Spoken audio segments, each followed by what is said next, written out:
This project is pretty involved. I had to duplicate something and make some minor revisions to it without any kind of instructions or a pattern to go by or anything. So basically I was feeling my way and learning as I went. And because of that, I didn't want to just put this video up as look what I did. I thought it should be an instructional video. It could be more along the lines of look what I did, here's how I did it, you can do it too. And it made for a very long video. So what I've done is broken it up into 4 different sections. Each one of them deals with one main part of the project, and I thought it would be easier to take that way in little doses.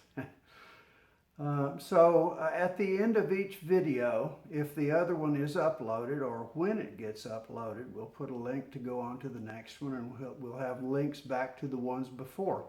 So you can look for those, and I hope you enjoy it.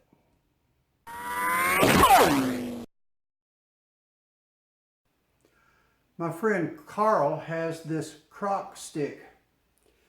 It's a knife sharpening system.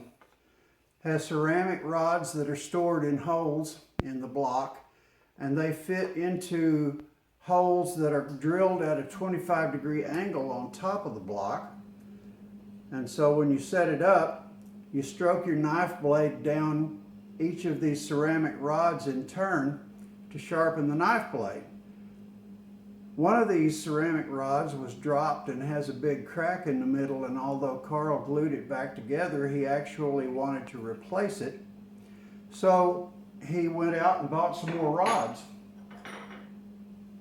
Unfortunately, they're not the same diameter as the originals, and they won't fit in the hole, and they won't fit in the angled hole for sharpening. So he came to me with it and he said, "Can you build me a new block to fit these ceramic rods?" And I said, "Well, I don't know, but we'll sure give it a try."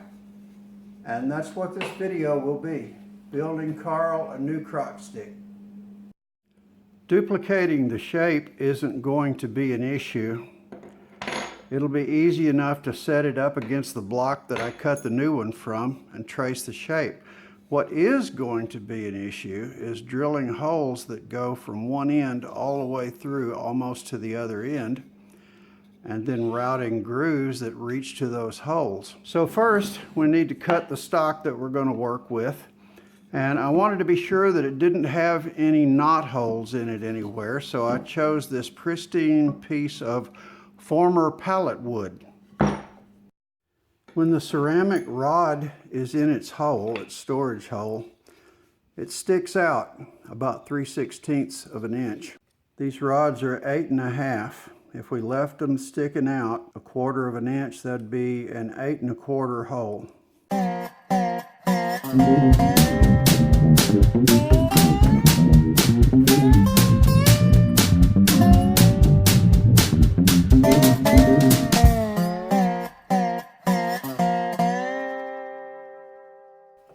Get this guy clamped down good. The advantage of the Irwin speed clamp here. Chomp.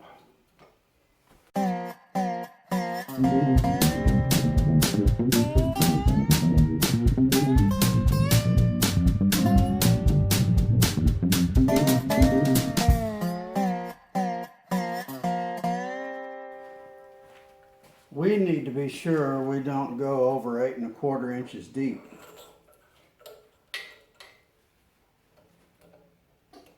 So I've got this handy little gadget that is going to stop me when I get to that depth.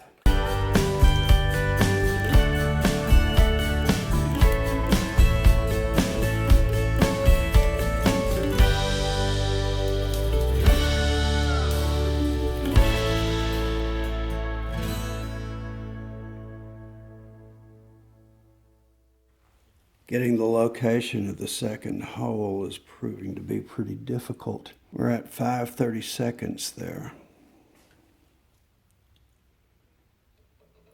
And the problem on this side is that the bit is actually not perfectly straight. And when I try to measure it with it turned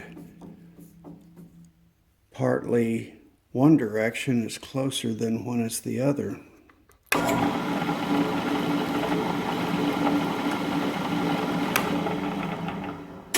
So I can't really hope for pinpoint accuracy.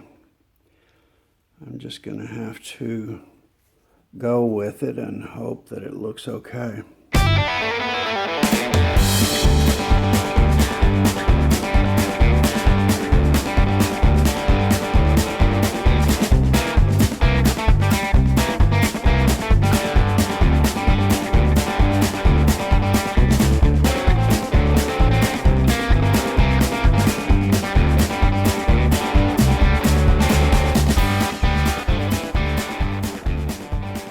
Well, it looks kind of cross-eyed, but maybe we can get away with it.